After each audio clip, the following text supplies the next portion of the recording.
મોઢે સેવા કરી જનનાયક બનેલા ગુજરાતના મુખ સેવક રવિશંકર મહારાજની 141મી જન્મ જયંતિની ઉજવણી જન્મસ્થળ ખેડા તાલુકાના રઢુ ગામે કરવામાં આવી। ગ્રામજનોને ઊંચા મંચ પરથી આપવામાં આવેલા વચનો સરકાર અને ખેડાના નેતાઓ ભૂલી ગયા। ગ્રામજનો સ્વયં મૂંગા મોઢે જ પૂરા કરી પૂજ્ય મહારાજનું સન્માન વધાવ્યું। જ્યારે સરકાર કોઈ કામગીરી ન કરી શકે અને નેતાઓ માત્ર ચૂંટણીમાં વચનો આપ્યા ને 5 વર્ષ પછી નજર ન નાખે તેવા વચનો ન બોલ્યા હોત તો કોઈને વાંધો ન હોત, પરંતુ મુખ સેવકની પૂર્ણ કદની પ્રતિમા અને સ્મૃતિ ભવન બનાવવાની બૂમો પાડનાર મૂંગા રહ્યા હોત તો સારું તેવું આજે રઢુ ગામે જન્મસ્થળના કાર્યક્રમમાં સ્પષ્ટ રહ્યું હતું।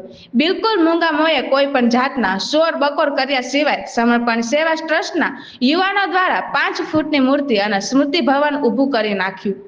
પૂજ્ય રવિશંકર મહારાજના નકશે કદમ મૂંગા મોઢે 141મી જન્મ જયંતિની ભવ્ય ઉજવણી કરવામાં આવી અને બોલકા ખેડાના નેતાઓના મોઢા ઉપર તાળા મારવાનું કામ કરી બતાવ્યું। મુખ સેવક સહિત અને ઉપનામ ધરાવતા રવિશંકર મહારાજની સેવા અને ગુણ આજના નેતામાં ધરાવતા નથી, ત્યારે રઢુ ગામના નાગરિકોએ કોઈ દંભ દેખાડા વચનો આપવાને બદલે મુખ સેવા કરી મહારાજના હુલામણા નામે ચરિતાર્થ કર્યો છે। ચૂંટણીમાં વચનો ન બરાડા પાડનાર દેખાતા નથી। ગ્રામજનોના સંકલ્પને આજે સમગ્ર ગામે સહિયારા પુરુષાર્થથી પૂર્ણ કર્યા। જોનલ હેડ અમિત પારેખ, આઝાદ મીડિયા લાઈવ, ખેડા।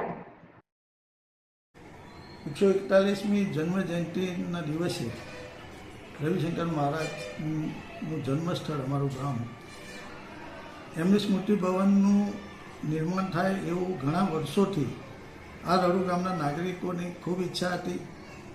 એ સ્મૃતિ ભવન બને એટલે અનેક પ્રયત્નો કરેલા ગામના આગેવાનોએ, ગામના નાગરિકોએ, અને આજે એમની જન્મ જયંતિના નિમિત્તે રઢુ ગામના નાગરિકોના સહકારથી, આ ગામના સંતો મહંતોના આશીર્વાદથી આજે આ કાર્ય અમારું પૂર્ણ થયું છે।